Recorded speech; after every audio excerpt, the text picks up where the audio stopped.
तो इदारे मुक्तदर हल्के ये बात नोट करे कि वो लोग जिन्होंने गिलगित बल्तिस्तान के अंदर इंडिया के परचम को लहराया, आज वतने अजीज के पारा चनार में कुरम एजेंसी में अहले सुन्नत के ऊपर जो हमला आवर राफिदिये, उनके असलहे से जो मदाइल मिलते हैं, उनके ऊपर क्या लिखा होता है? मेड इन फलां, एक हमसाया मुल्क। जिस तरह याद रखिए, राफिदी और कादियानी कभी पाकिस्तान के वफादार नहीं हो सकते, इसी तरह वो इस्लाम के भी वफादार, इसी तरह वो मक्का और मदीना के वफादार। दुख होता है, अफसोस होता है, हम कैसी कौम है, हम कैसे लोग हैं।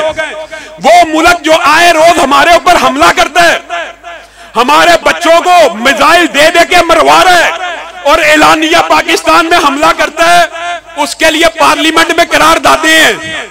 और वो मुल्क जो दिन रात पाकिस्तान की खिदमत में मशगूल है, कभी पेट्रोल देता है, कभी उम्रे के वीजे देता है, कभी हज्जों पे बुलाता है, कभी डॉलर की जरूरत हो तो बिलियंस ऑफ डॉलर की इमदाद करता है, उसके खिलाफ प्रोपोगंडा भी अगर करते हैं तो ये दो लॉबियां करती हैं। मक्का और मदीना से नफरत इनकी घुट्टी में है।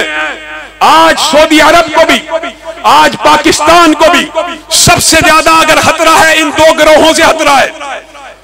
सऊदी अरब के खिलाफ प्रोपोगंडा, जनाब वो तौहीन कर दीजिए, गाड़ियां आ गई हैं मस्जिद के बाहर, किसने की? राफिदी मीडिया ने, कादियानी मीडिया ने। मक्का और मदीना के खिलाफ प्रोपोगंडा राफिदी और कादियानी मीडिया करते हैं। यहां पे एक करारदाद पेश करके अपनी बात को आगे बढ़ाऊंगा।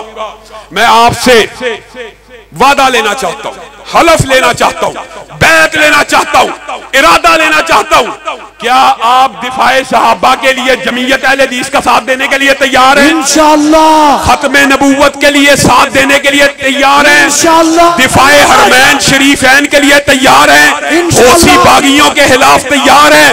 मक्का और मदीना की सरजमीन का तहफ्फुज करने के लिए तैयार हैं? इंशाअल्लाह। और